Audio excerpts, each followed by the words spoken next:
کوئی اگر مسٹیک ہو جاتی ہے، مطلب نو ون از پرفیکٹ، تو اگر مسٹیک ہو جاتی ہے لائیو ہم پروگرام کر رہے ہیں تو what is the procedure to counter it. تو اس کا یہ ہوتا ہے کہ ایک تو ہمارے جو کمپیئرز ہوتے ہیں، ہمارے ہوسٹ جو ہوتے ہیں، دے آر ویری پروفیشنل. انہیں پتہ ہوتا ہے کہ کس طرح چیزوں کو ٹیکل کرنا ہے. اگر کوئی مسٹیک ہو بھی جاتی ہے، فمبلنگ ہو جاتی ہے، تو اس کو وہ ٹیکل کر لیتے ہیں ان اے ویری ڈیسنٹ وے. دوسرا یہ کہ ہمارا جو ریڈیو پاکستان ہے آل اوور، اس کا ایک میکانزم ہے ریلے اینڈ ڈیلے.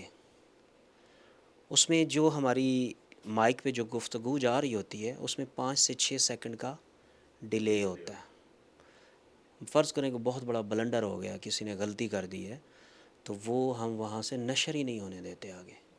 ہم پہلے یہاں جب بولتے ہیں، ہاں ہاں کوئک ڈیسیجن ہوتا ہے، اور ساتھ ہی ہمارے پاس ایم سی آر ہے. یہ آپ نے دیکھا بھی ہوگا، M C R master control room, یہاں پہ ہمارے پاس کنٹرول ہوتا ہے.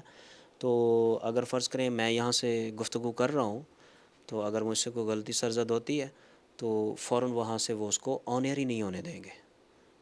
ٹھیک ہے، بول تو ہم سکتے ہیں لیکن آگے وہ آن ایئر نہیں ہوگی. تو we have a very competitive way to counter it.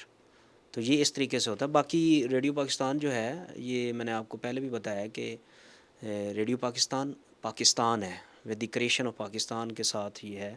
تو اس کی چونکہ تاریخ بہت پرانی ہے، تو اس وجہ سے اس کا ایکسپیرینس بہت زیادہ ہے.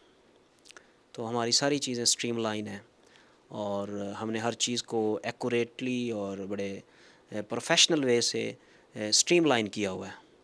تو انشاءاللہ یہ چلتا رہے گا. باقی یہ آپ سب کا ادارہ ہے.